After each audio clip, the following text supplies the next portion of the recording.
And Dr. Haller, as we go along, and you've heard everything that's been talked about, from the mental health to the gun control to all of these things. Where would you like to see this conversation continue with folks? And I don't mean, I guess, the conversation, but really to see how this moves ahead constructively. Well, I think we have to get back to the basic question we started with. What can we do to make sure our kids are healthy and safe? And I'm reminded of a patient I saw a couple of years ago. This is a 5-year-old kid who came in for his well checkup. He was withdrawn, not making eye contact. He was there with his father, who was a young man in his 20s, who also had a 6-month-old baby girl with him.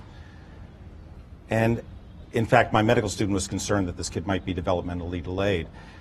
But I was able to make some eye contact with him, smile, get him to smile back, and I could see the father was really anxious. As we had a conversation, I said to him, "So where is the mother here?" He said, "Well, no, she's not part of the picture." And I said, "Really?" He said, "No, that's just better that way." And he still seemed anxious. I said, "So how do you take care of these kids?" He said, "Well, I'm doing it myself. I have a part-time job, but I don't know if I can even keep that." I said, "What do you mean?" He said, "Well, it's just gotten to a point where I either have to give up the kids or give up the job, and if I give up the job, I lose the kids." And we were just quiet for a second, and I said, "I've never been in your situation, but that sounds incredibly stressful to me." And he just took a deep breath and said, "Yeah, it really is." Yeah. And so we had this conversation, and what I was able to tell him was, your son, you are the most important person in his life.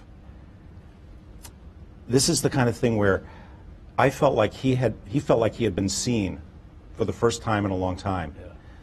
And I was able to say, your son needs to see you. He needs to be seen by you.